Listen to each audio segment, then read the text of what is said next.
How to make edibles. Here are 6 tips you need.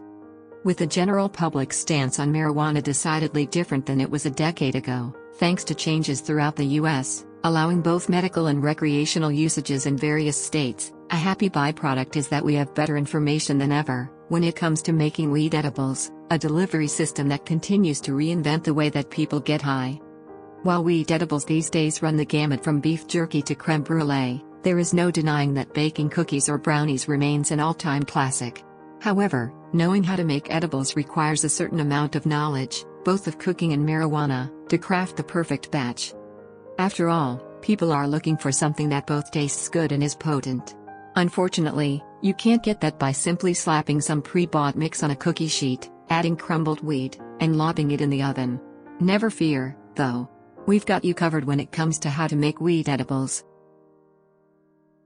The actual items you need. So you've got some weed and want to start making edibles. That's a good start. In fact, many might be more at ease handling the marijuana aspect of this gambit than the cooking. But rather than think of your weed edibles potency as the #1 goal, instead think of getting some quality chocolate, such as Cotard or Scharfenberger. From there, you'll want to also pick up 6 large eggs, 2 sticks of unsalted butter, vanilla extract, sugar, all-purpose flour, baking powder, and kosher salt. From a utilitarian perspective, you'll also need a cookie sheet lined with parchment paper, a weed grinder, food processor, wooden spoon, cheesecloth, and 2 large pots. Still with me? Good. Then let's learn how to make edibles. Pick your strain. Like with junk food, picking the right strain for making edibles depends on the mood you're in, and the social situation you're planning for. A simple question to ask is, daytime cookie or nighttime cookie? Although weed impacts everyone differently, sativas give users energy, and indicas are better for relaxation and sleep. Want your cookies to make you want to get up and conquer the world? We suggest Sour Diesel, White Widow, Casey Jones, Golden Goat, or Lemon Skunk. But if you prefer something for you, your Netflix account, and a planned rendezvous with your bed, opt for strains like Bubba Kush, Granddaddy Purple, or Whitefire Alien OG. Decarboxylation. There's a reason why marijuana is most commonly smoked rather than eaten.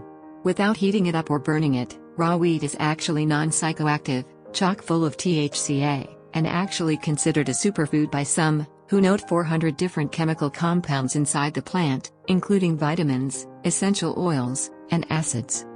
Thus, to begin the weed edible process, a chef must prepare the weed so the elements that make a person feel high are present in the pastry. As High Times noted, if you want to get high, you'll need to cook it, and you'll need to do it right so you don't waste it. The boiling temperature for THC is 314 degrees Fahrenheit, and heating your cannabis too much for too long will result in lowered potency. The process itself, however, is rather straightforward. 1. Preheat your oven to 240 degrees Fahrenheit. If you have an oven thermometer to gauge the oven's true temperature, even better. 2. Break the leaf down into more manageable pieces and place on a cookie sheet as if toasting spices. Don't overload the marijuana so pieces are on top of each other. 3. Put the sheet in the oven and monitor for 30 to 40 minutes, depending on oven strength and the strain of weed. You're looking for a golden brown color as opposed to the more vibrant green of an untoasted leaf. 4. Take out of the oven and let the toasted marijuana cool. Then put the weed in a food processor and pulse it for a second so it is ground coarsely. Infusion. With a major step out of the way, it's time to make canna butter, infusing your active marijuana into a food perfect for baking, butter. While there are numerous methods for achieving this, some of which take up to 8 hours, here is a wafer-simmered version that is both simple and heralded by the Cannabis as the best canna butter in the US. In a medium-sized saucepan, bring a quart of water to the boil on the stove. Once boiling, add your sticks of butter and allow them to melt completely. After that, add your marijuana and reduce the heat to simmer. The real key here is that the weed should always be floating about 1.5 to 2 inches from the bottom of the pan. The butter should cook at a low heat for 3 hours until the mixture starts to get thick at the top. From there, you're nearly finished. Take the mixture and place it in a bowl lined with cheesecloth. Then squeeze out the remaining liquid butter. After allowing the liquid butter to cool for an hour, put it in the fridge until it takes on the consistency and texture of a spread. We swear we're almost to the part where you can actually eat your weed edible. How much weed do you need for edibles? Although marijuana strains differ in potency, it's safe to assume that the average version is about 10% THC. Let's suppose you have a quarter ounce of marijuana, which is 7 grams. According to the Cannabis, every 1 gram of cannabis bud has 1,000 milligrams of dry weight. If a strain has about 10% THC, 10% of 1,000 milligrams would be 100 milligrams. So for cooking or baking at home, it's safe to assume that a gram of cannabis contains at least 100 milligrams of THC. For further context, in the 420-friendly state of Colorado, it has been mandated that the serving size for weed edibles is 10 milligrams of THC. In the scenario detailed above, a chef has 700 milligrams. A classic cookie recipe yields 60 cookies. Thus, each cookie would have just over 11 grams.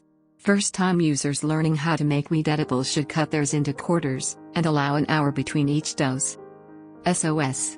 If screw up the math and eat way too much of your freshly cooked weed edible, don't worry, it happens to everyone, there's no need to panic. But there are a few things you might want to have on hand to bring you down a bit. According to the British Journal of Pharmacology, people can try to curb their high by consuming pistachios or pine nuts, which contain pinene, a chemical that helps with mental clarity. Additionally, eating the citrus acid found in lemons, oranges, and grapefruits can help, thanks to the terpenes contained inside. And there you have it. The best tricks we have to offer for making edibles.